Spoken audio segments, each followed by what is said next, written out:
Hello, this is Tom Britt. West Tennessee PBS is working hard to bring you more local shows and quality PBS programs. And they need your financial help because they don't run commercials, they rely on your support. It's easy to donate. Go to their website, westtnpbs.org, and click on the Donate tab. Your donations to Channel 11 stay local and help WLJT-TV continue their mission to be as local as possible. I knew when we needed a speaker for hosting the Leadership Jackson class that we needed somebody that would be able to do a great job of talking about leadership and the importance of community. And the first person that came to mind was Bill Courtney. And Bill and I go way back.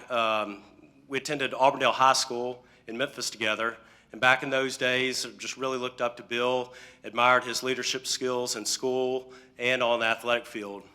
And a few years later, we actually both attended Ole Miss together and were in the Sigma Nu fraternity together. And it was just great to see Bill continue to develop his leadership skills, and that has helped make him the successful coach, businessman, and speaker that he is today. So let me tell you a little bit about Bill. Bill Courtney is from Memphis, Tennessee, and has been married to his wife, Lisa, for 32 years, and is the father of 4 children, Maggie, 29, Molly, 28, Will, 27, and Max, 26. Bill is the founder and CEO of Classic American Hardwoods, Inc., a hardwood lumber manufacturing company with a 55-acre facility in Memphis, Tennessee, which has 4 sales offices in the U.S., 1 in Shanghai, China, and 1 in Ho Chi Minh City, Vietnam. His 2001 startup company now boasts 160 employees and over $85 million in annual sales. In 1991, Bill graduated from the University of Mississippi with a degree in psychology. While at Ole Miss, he served as lieutenant commander of Sigma Nu fraternity. He was a featured columnist for the Daily Mississippian and the recipient of the first annual Chi Omega Service Award for outstanding community involvement. Additionally, he was one of the founders of the Sigma Nu Charity Bowl, which has now grown into being the largest Greek philanthropy project in the United States. Bill was the subject of the Academy Award-winning film Undefeated, a globally heralded documentary about his work as the volunteer football coach in Memphis's Manassas High School. He is the author of Against the Grain, a national best-selling manifesto covering leadership, character, commitment, and other life-defining tenets. He has appeared on numerous outlets such as Fox News, CNN, Newsmax, ESPN, as well as countless TV and radio shows discussing civility and leadership in today's trying times. Bill is currently an executive producer on 2 films in production, is working on his 2nd book, and has been the voice of EA Sports' Madden football game. Bill is a sought-after, nationally recognized speaker, keynoting at venues across the country such as Nike, FedEx, Frito-Lay, Firestone, St. Jude, the U.S. Olympics, and other highly recognized organizations. Most recently, Bill has joined with Iron Light Labs to produce his podcast, An Army of Normal Folks. Launched on iHeartRadio in 2023, it is ranked as high as number 10 in the U.S. on Apple, as it highlights amazing stories and accomplishments of average daily Americans working to better their communities. So before Bill gets up, I'm going to ask Evan to cue up. This is the trailer for the Undefeated documentary and give you some perspective of where Bill's coming from. Good afternoon. How are you? Happy to be here in Jackson with you, and Chris, thanks for inviting me. I almost don't even feel like I ought to be speaking today after hearing the names that you read, sir, today. I don't know what else I could say that would be any more thought-provoking than a 19-year-old giving his life for our country who'd been in theater less than a month. We salute you. We salute all of the veterans. We salute those who have fallen on our behalf. And I, for one, sleep very well at night knowing men like you are on the wall. And I salute you. Thank you.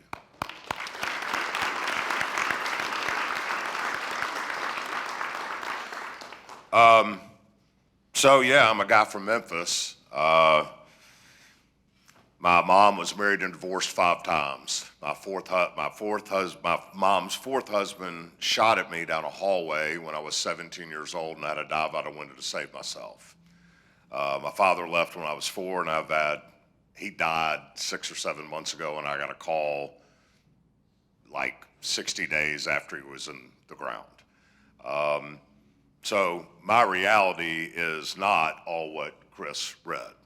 My reality is I grew up in apartments. I never had a front yard to cut the grass in until I bought my own.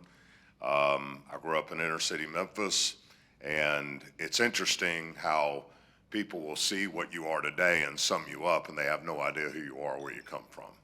So for perspective, as you watch this, you might notice that all of the players were black and I was white. And people ask me often, you know, how did you relate so well? I said, well, I feel more like those kids than I do my own, because my own kid's reality is much different from mine growing up. And so perspective matters is the point. So for perspective, quickly, this took hours. And I know on a scale of 1 to 10, I'm 5-ish, okay? I get it. This took a lot of time. Which, Chris, I mean, I was up 5 this morning. My wife, she can get out of the bed, walk outside, and put on some slippers, and she's a dime. She's hot. My wife is gorgeous. Now, I'm not saying this to brag. I'm just telling you, here's what happens when you come from nothing, and you're not much, and you light into a slab. So here's what I do. 1, I do everything she says. 2, I readily admit she's right all the time, regardless of if she is or not. And 3, when I was young and trying to figure out how to keep this amazing, I just started having kids. So our kids are 29, 28, 27, and 26, which means at one time they were 1, 2, 3, and 4. Just think about going through Walmart with a 1-year-old, a 2-year-old, a 3-year-old, and 7 months pregnant, and that's what my beautiful wife was. And so I was a teacher and a football coach. It's all I ever wanted to do, because in my life, my football coaches were the only decent role models I had, given the way I grew up. The thing is, though, when you have 4 kids in 4 years, that income wasn't fixing it, and so one thing led to another, and I had to leave, and I bounced around, and I started a business, and you heard about the rest. But who I relate as is just a guy from Memphis who got lucky and things happened for, and blessed beyond measure. But this movie, winning the Academy Award, gave me a platform. And so Lisa and I decided if we're going to take advantage of that platform with TVs and movie shows and speeches and everything, keep it real. I have a business. I'm from Memphis. I don't need to go live in LA or New York. I don't really care much about it. So the rule is, sure, you can spend time going and having these conversations and doing these shows and doing all this stuff, but the one rule is keep it real. Because if you start thinking you're something you're not, or you start talking about stuff like crazy people, I don't want anything to do with it. And because I'm scared of her and do everything she says, for perspective, for the next 15 minutes, I'm just going to keep it very real with you. Because I do what I'm told. Because my wife's hot and I'm not. We have an abject loss of leadership in our society today. We have it in our schools. We have it in our politics. We have it in our communities. And whenever I say that, which I say it a lot, there's a lot of head nodding that goes on, but it's interesting. It doesn't matter if I'm at the Huffington Post Correspondents' Dinner or the Heritage Foundation or the Rotary Club or anywhere else. Everybody always shakes their head up and down that they agree. But the point is, that's interesting because so many of the people that I say these things to, if you get them in a room, would patently disagree with one another's politics, except for we have a lack of leadership cited today. Pew Research did a really interesting study this few months ago. They said that 93% of respondents agree when watching the news, i.e. Fox or CNN, they realize that the coverage of that news will be slanted slightly or patently toward one political viewpoint or another. So if you're watching Fox about an issue, you know that it's going to be slightly slanted right. If you're watching CNN about the same issue, you know the reporting or the issues on that will be slightly slanted left. Regardless of how you vote or how you think politically, would most people in the room agree with the notion that when you're watching a news station, you understand the coverage you're getting is slightly slanted toward one political viewpoint or another? Show of hands. Good. That matches Pew's research. It also found that the respondents said when paying attention to social media, i.e. Twitter, Facebook, Instagram, TikTok, all of them, that the information you receive on that is anywhere from really slanted to patently false and created by a bot. So that the information you get from social media is at the very least very slanted and all the way to possibly patently false. And 92% of respondents agreed with that. Who in here would agree with that? Perfect. So here's the thing. We have an abject loss of leadership in our society today. It does not matter if it's been a Republican or a Democrat in the White House. For the last 11 administrations, after 2 years of the White House, there's not a single president that's had a greater than a 46% approval rating. We don't approve. Congress has below a 20% approval rating and has for eons, and I know my son works in the business. No matter right, left, what they are, we don't approve. For the first time in our history, the Supreme Court has below a 50% approval rating. That is supposed to be a nonpartisan house. We don't approve of our executive branch. We don't approve of our legislative branch. We don't even approve of our judicial branch anymore. And at the same time, we understand that all of the information we're being fed to us, at least 93% of us, and those of you in this room, we know that the information being fed to us is at least slightly slanted all the way to patently false.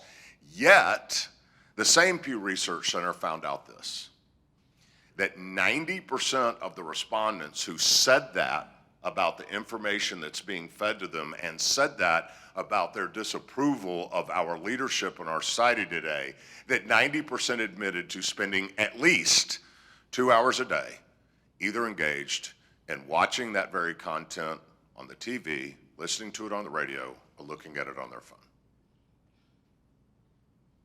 So on the one hand, we don't approve, and we know we're being fed crap, but on the other hand, like a bunch of sheep, we migrate to that information to continue the division.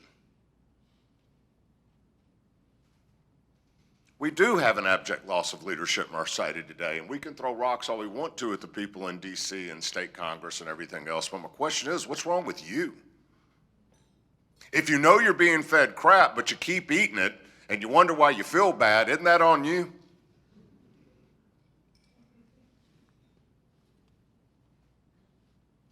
There's streets in every city in this country where you don't want to have a flat tire. In Memphis, there's a bunch of them.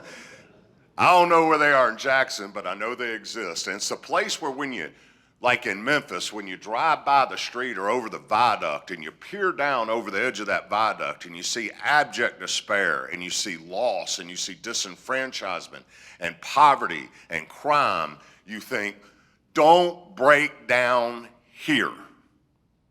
And then as you safely pass by and you peer over that side, you think to yourself, as you actually consider what you just saw, man, somebody ought to do something about that down there. Who's somebody? The government? I think we can all agree, regardless of who's in power, they've proven woefully inadequate. How about the church or the Rotary Club or some other group of they? My suggestion is maybe we kick that rearview mirror about 15 degrees to the left. And instead of thinking about somebody ought to do something about that one day, maybe we could look at that mirror and say, maybe I could do something about that one day. Because the government is not going to fix what ails us. It's part of it. The press and the power, y'all, I'm part of this industry. People in LA and Seattle and Northern California and Chicago and New York and DC are incented by an enormous amount of wealth and power to continue to craft the very narratives that continue to divide us, that we like sheep continue to consume and follow while we don't understand why we're so divided. This is not an accident.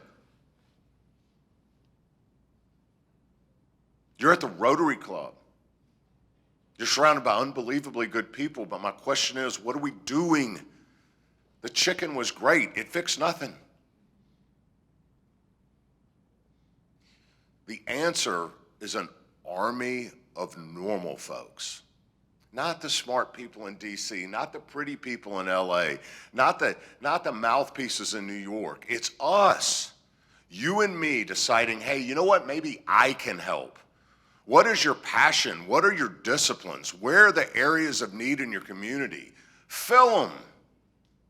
Because somebody is you, is us. And can you imagine what happens to these divisive narratives in our country that create all of the metrics and data that Pew Research has told us about ourselves? Can you imagine what happens to that if we literally have the millions of normal folks, a literal army of people seeing areas of need and filling it with what they're passionate about, what their discipline is? Do you know there's not a single human on the face of the planet that they will not, or a loved one will not need blood one day? If you have cancer, if you go to the hospital, if you have to have surgery, we need blood and plasma. 100, every single one of you will either need blood, has had blood, or will have a loved one that needs blood at some time before you die. And do you know that only 2.5% of Americans give blood? What kind of hypocrites are we to accept that blood to save our lives, the lives of some among us, but we won't take 45 minutes to go put a needle in our arm to give blood? See, you don't have to be part of the government or some big organization to make massive change in our society. But we need an army. We need an army of normal folks. You have one in this city, a community cafe. Go check it out. It's not far from here. Phenomenal place. We need an army of normal folks to be willing to have the temerity to step out of their comfort zones and serve. And then all of a sudden that noise that divides us will not matter so much. How do I know this? Because I stand before you today, and the whole reason you even are looking at me or listening to me today is because there were some normal folks that served me in my life when I was surrounded by dysfunction and sadness. I wouldn't be here today without that. That's not enough, though.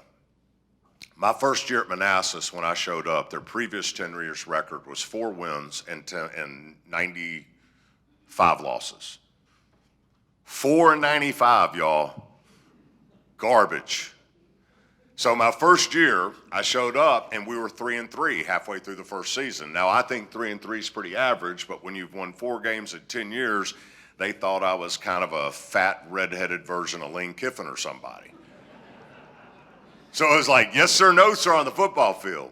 But when I showed up to Manassas, I learned that there were some other things that needed to be taught.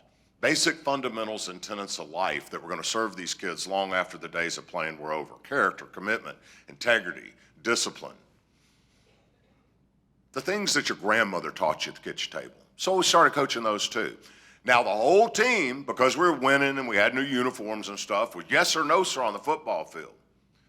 But then when it got to the important stuff, like holding the door for another person, being at school on time. I hate sagging. We had a saying, show your mind, not your behind. Pull your daggone pants up back there. It looks stupid.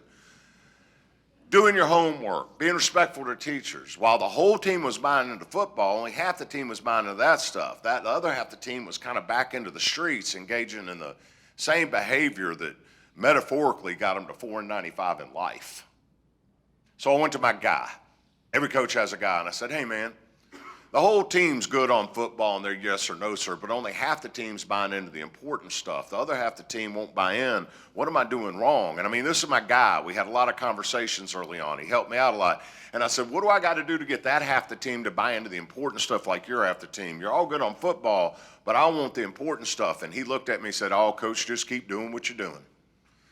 Dismissively, like some of you young people probably do to your parents on occasion. And I'm like, no, man, real talk. He said, coach, I don't want to hurt your feelings. I said, I'm a grown man. I came up tough. You're not going to hurt my feelings. I want to know why that half the team won't buy into the important stuff like you're half the team. He said, okay, real talk. I said, yeah, real talk. He said, coach, I'm trying to figure out if you're a turkey person or not. Now, I got to tell you, admit very honestly, I learned a lot of phrases and vernacular my first few months of Manassas that I did not know. But I'd not heard that one. I said, man, what you talking about? And he said, coach, every Thanksgiving and Christmas, people roll into our neighborhoods and they give us gifts and hams and turkeys, and we take them because we ain't got none. But then they leave. We never see them again. Makes you wonder if they're doing that because they care about us or they're doing that to make themselves feel good. He looked me dead in the eyes. He said, coach, really, what the hell are you doing here, man? Fair question.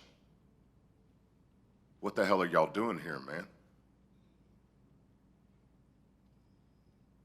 If you serve soup or turkeys at Thanksgiving, please don't misunderstand the moral of the turkey person story. It's a beautiful thing that you're doing. The question is, what's your motive? Are you there to serve because you just care about the edification of someone not as blessed as you, who may be going through trauma, who may have been a foster child that got aged out and is now homeless and is on drugs to dull their pain? Are you there for them? Or are you there because you enjoy the backslaps of those in your community or your Rotary Club that says, oh, look at the nice things you're doing for those poor folks?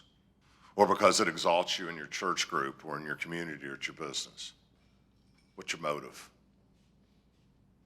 Because see, here's the thing. We have an abject loss of leadership in our society today. And what we get so displeased with at government is we don't trust their motives. Isn't it interesting that that can be very personal too in your service if you don't keep yourself straight? It's not good enough to get out of our comfort zones and serve. You have to do it for the right reasons. And again, I ask you, what are you doing here? And not just proverbially here in this beautiful church, in this room, and in this club. I'm talking about on earth. What is your responsibility as a result of your blessings? I want to leave you with this. Lisa likes shrimp. I can take them or leave them, but you should know by now if Lisa tells me to get shrimp, I go get shrimp. And I eat them with a big old smile on my face. I was at a business trip down in Mobile not long ago, and she called me and she said, are you driving or flying? I said, no, I'm driving home. She said, good. Go down to the docks and get some shrimp when the boats come in. Get you a cooler at Walmart, get you some ice and put that shrimp on ice and bring it home fresh. I want to have a shrimp bowl. And I'm like, but I don't, and yes, ma'am. So I go down to the wharf. I go to Walmart, I get my cooler, I get my ice, and I'm down at the wharf. Anybody ever been down the fishing wharf at any time in your life? Give me a hand, somebody. Okay, these folks that raise their hand, you can tell the people next to you, it stinks. Everybody raise a hand. Does it stink? Yeah, it's disgusting. I mean, you got all the fish heads and fish guts from the day earlier. It smells like paint, diesel oil, and the water doesn't move real well on the wharf, so it's kind of hot and stagnant. It's disgusting. But my wife told me to get to eat shrimp. So here I am having to suck it up, and it's just stinking, and the sun's going down, and here come the shrimp boats. And I'm like, Lord have mercy, can't wait to get my shrimp on ice and get my butt back to Memphis and get away from these stinky things. And just then, I found the one thing worse and more repulsive than the wharf. The fishermen. They've been on a boat since sunup, sprayed, sweating, Marlboro Reds. I think deodorant is more of kind of a myth in their midst. It's more of a suggestion than a requirement. It's BO, it's disgusting. I met one boat crew that I think had a full set of teeth between them. I mean, it was just disgusting. I mean, revolting, really. And anyway, I got my shrimp, hold my nose, put my shrimp on ice, and I'm headed back to Memphis.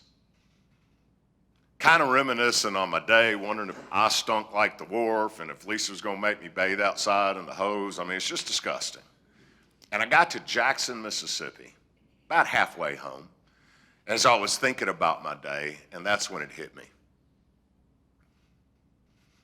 That's who Christ surrounded himself with.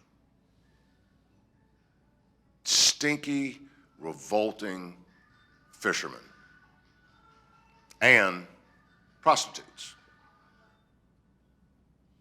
I just want to challenge you today to ask yourself, as Christ showed up today, would he show up in this room?